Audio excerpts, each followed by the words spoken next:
Welcome to Crayola Creative Workshop. I'm Allison. And I'm Liana. So Liana, do you know the saying about the month of March? It comes in like a lion and goes out like a lamb. Exactly. And you might think that's about animals, but really it's about the wind. Wind is an amazing force. Do you remember the windmills we saw when we were going through Minnesota? They were really cool. Well, March is one of the windiest months of the year. And when we were thinking about ways we could have some fun with the wind, we looked at a really simple pinwheel. And from that simple pinwheel, we came up with a really creative project for using our really cool color explosion designs. You want to blow on this one? We thought this would be a great thing to hang in your room. You can hold it. Okay. To hang in your room or to hang by a window or maybe out on a covered porch. Or in my tree house. Or even in your tree house. As long as you bring it in if it's going to rain because you won't want it to get all wet. We're going to show you how you can make a windwheel just like this one. You could use your own ideas if you want to figure out your own way to make a windwheel, but we'll show you our simple design.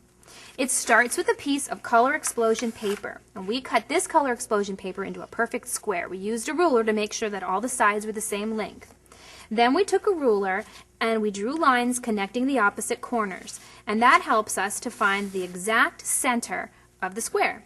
Next we took our Crayola cutter and we cut a circle right in the middle of the square. And I have one that's already done right here. And this is what it looks like at the end. What we love about the cutter is it's, we think, the best way to cut into the middle because it's safe and it's really easy and it makes an awesome noise. So this is the center circle. Next, we cut the flaps apart. And we cut right along the lines, not all the way to the circle, but pretty close, probably about maybe an inch and a half away. It doesn't have to be exactly precise, but pretty close in, so you can see how close we cut them. And the next step is to add 4 more circles. And we used a hole punch to do that. We've got one here. Side of this flap. It's at the right side of this flap. We're going to do one at the right side of every flap. This one's got one. You want to punch one into this one. We'll finish this one off. Punch. Good. And this one. Punch. Real strong punch. Good.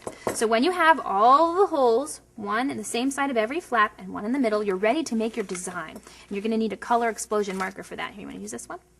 The coolest thing about color explosion paper is it's black. And it doesn't look like you could really do anything on it. But with these color explosion markers, they reveal these just amazing designs. Every paper seems like it's different too. Every design you make looks completely different from the other ones. And the colors just pop out. And when you put them together to make a wind wheel, it really makes an amazing piece of artwork there. While Liana's designing, I'll show you how we got our string ready. We just cut a nice long piece of string. We tied a knot in the end. And we strung a bead on it. Any kind of bead will work, just as long as the bead is larger than the hole in the center of your paper. How about if we show them how to put it all together right now? That is a really amazing design. It's going to look great on our wind wheel. Yeah.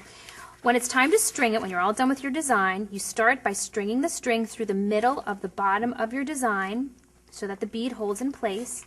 And then you put the cord through the white side, through the hole in the white side of each flap.